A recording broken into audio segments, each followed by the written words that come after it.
what trips most humans up, and this is the same conversation that we had a little bit ago today, where you think about your action orientation or the manifestation part of it rather than the energy part of it. For example, does the idea of clarity seem easily achievable?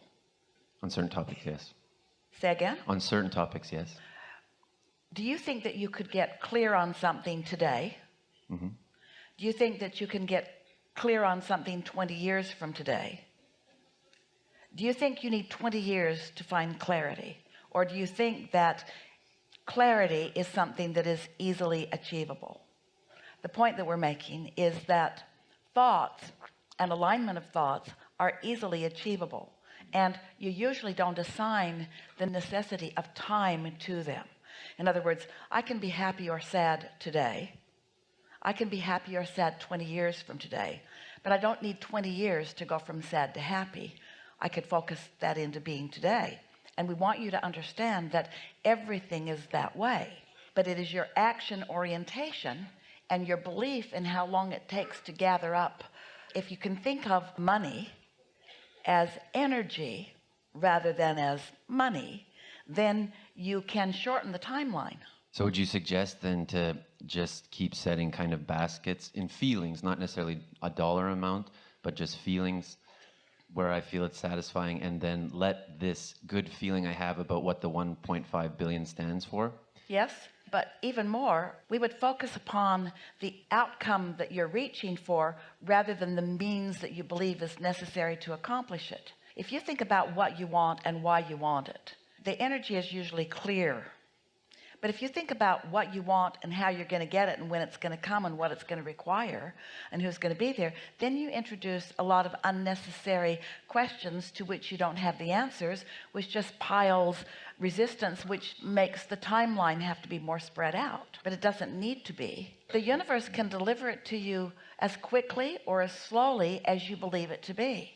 And that's why sometimes when people talk to us about big goals, that they have big goals, we encourage them to not put those extra descriptive words around it, because when it feels big, then you mean it feels slow, or it feels harder, or it feels less likely. You just sort of want to find the feeling of it, which can be clean and resistance free right now. Mm-hmm. Hence the button and this type of... That's what that whole analogy is about. And also, this is something that we have heard from many people over time.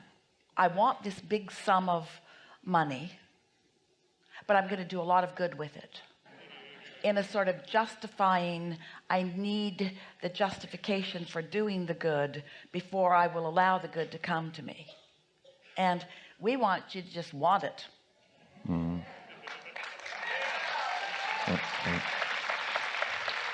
And it's that feeling that you need to justify it that is really even a bigger culprit than the feeling that you need 20 years to get it. Mm-hmm.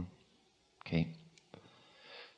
So then the feeling is wonderful. Why so much money anyway? Nothing should cost that much. That's just what it costs. That's what it costs. Costs what it costs. Well, your logical mind might be warped. Because we cannot assign monetary value to energy, and when you stop doing it, you'll get a lot more bang for your buck. Yeah. So it's a professional sports team, and it's 20 years from now, I'm gauging it's about 1.5 billion. Yeah, we know. And we're talking after tax. It's not worth that much. Yeah. Okay. No, and the feeling, and that's the thing. I really I feel so great about it, and if I talk with my wife about it or anybody else in terms of why I like it, it's because I've had the feeling so many times with the sports team that it brings so many people together, at least for that team when they're doing well. San Antonio Spurs, for example. So that just makes me feel really great. So if someone asks me, what do you really want? That's what I really want. Now, in other things, when just clean it up by wanting that or something like that, but don't assign a price tag to it that throws resistance on the trail. And we know this is the same subject that we've talked about earlier a couple of times here today, where you're wanting to bridge or blend the action with the energy, or the physical with the non-physical. We're just suggesting to you that your practicality you're wanting to look at it through your physical eyes before the energetic work is done will slow the energetic work down. It's a little bit like the discussion of when to offer the action, and we say offer the action once you're completely in alignment. When you're completely in alignment, then there's no resistance. But if you're offering the action or even contemplating the action before you're completely in alignment, then it feels like a really big hard thing to do. And nothing is a really big hard thing to do when you have the leverage that creates worlds flowing with you. So what I really want to feel now, I want to allow that, because the feeling of it, just the thought of it's good enough actually for me. Don't get your desire ahead of your belief. That's just torturing yourself unnecessarily. If you get your desire ahead of your belief, then it's uncomfortable. Then you have to add decades to the process. But what if your desires just called your belief into alignment? What if your desire is uninhibited because you put it there, it's there and it's real? And what if your inner being is all over it and calling all of the cooperative components? And do you know how you'll know when you're a cooperative component? When it doesn't feel hard to do, when it just feels like the next logical step. So I'd like to be let off the hook, or if you could help to let me off the hook. We can help you. The next logical step is not to take any action. The next logical step is to enjoy the whole idea of it, to take pleasure from the idea of it.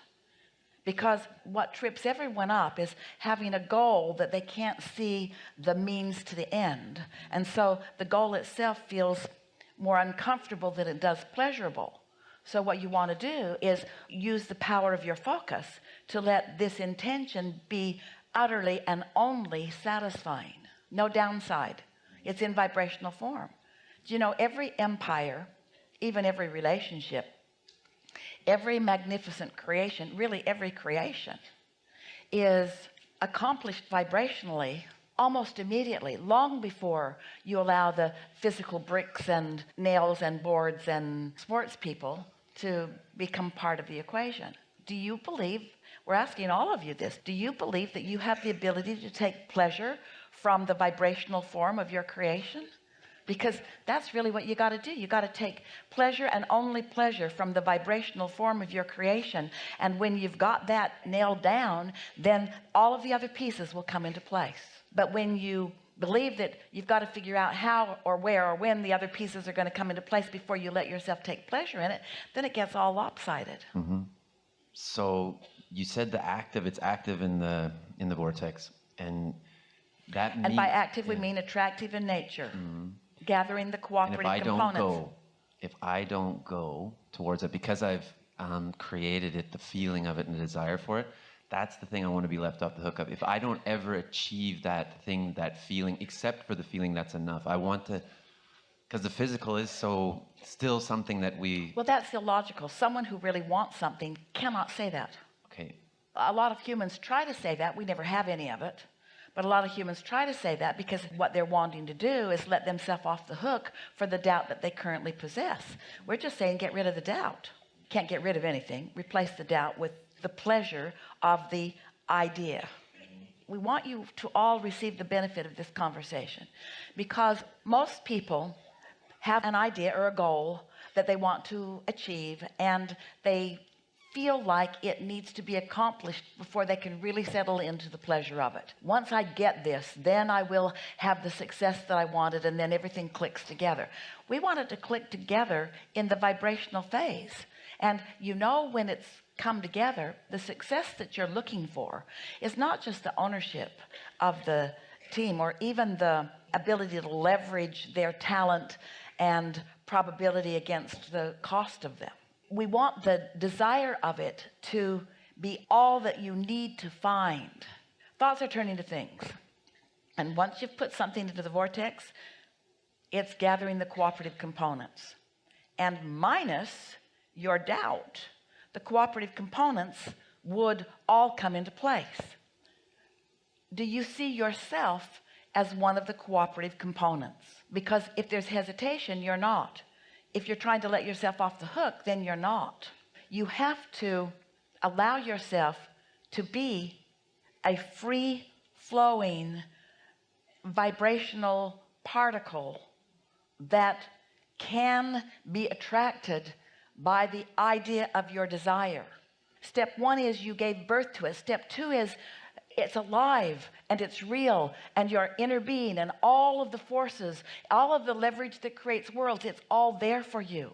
You have to let yourself go with it. If you have given birth to it, you will never be able to hold yourself apart from something important that you've given birth to and be joyful. So it's not just giving up the idea of the dream, it's giving up the happiness that the dream promises.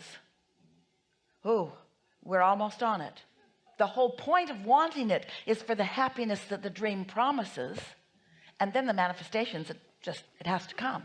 But when you say, well, maybe I'm willing to give up the big picture of it, and we say, you can't do that, because now you've given up on the happiness that the dream promises. Are you following this? You either believe or you don't. So I'm trying to get myself into a state of that feeling because I do have an attachment to it. This is the disadvantage of asking for things that are bigger than you believe. Ask for a whole bunch of things that are just the right size until you have shown yourself that all things are possible. That's the basket thing that Jerry was talking about. You get the basket out there so far you don't believe it. After a little while you stop trying, or you make up things that aren't true. I never really wanted to do that anyway. That's why I put it out there so far. I was just kidding. Yeah. So I have a deep feeling that I can already see. I know I have it within me. Well, maybe it's not within you, but the potential of it is. When it's within you, you're not talking like this. When it's really within you, you're saying, I got this going on, just thought I'd let you know. Watch for it. You'll see it. Remember my face.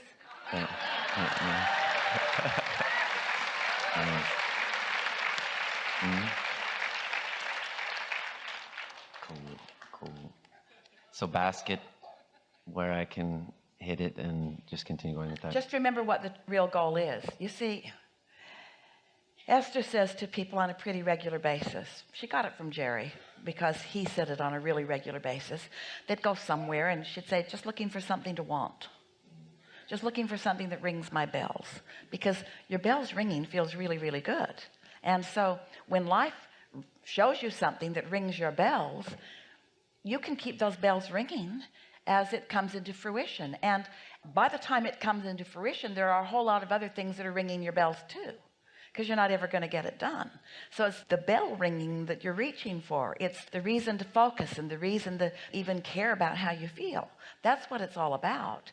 The things that life helps you to define that you want are not because anybody needs to create that. It's not that that is necessary for the upliftment of the universe. The reason that the ideas occurred to you is so that you will have a focal point in this time and space reality upon which you can find alignment with your inner being, so that you can feel the power or the invincibility of your creative prowess, not because you needed to create it, but because it feels good to be in the process of creating. This is hard for humans to hear, because there are so many things that you want to create, and you think that the creation of that is the main event. It isn't. It's just the reason to flow the energy, which is the main event.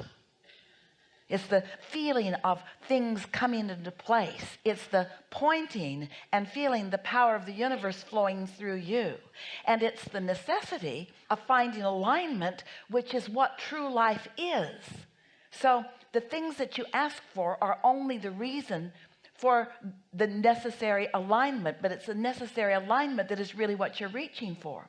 So when someone like you conjures a really big intention that feels like it's going to take a lot of focus, that just means you really like to focus. That also means that you've discovered that big things ring your bells. Small things don't ring your bells after big things have rung your bells. You can't go back. There's no going back. You can't be a magnificent creator and then be excited about creating something that's really mediocre. And once you've tasted the energy that creates worlds and you've felt it pulsing through you and you've seen the results of it, you can't go back to something that you don't feel that way about. You always have to feel that way and more, that way and more, that way and more. Thinker, you got to be a big thinker, which means you got to go along with your inner being who thinks big.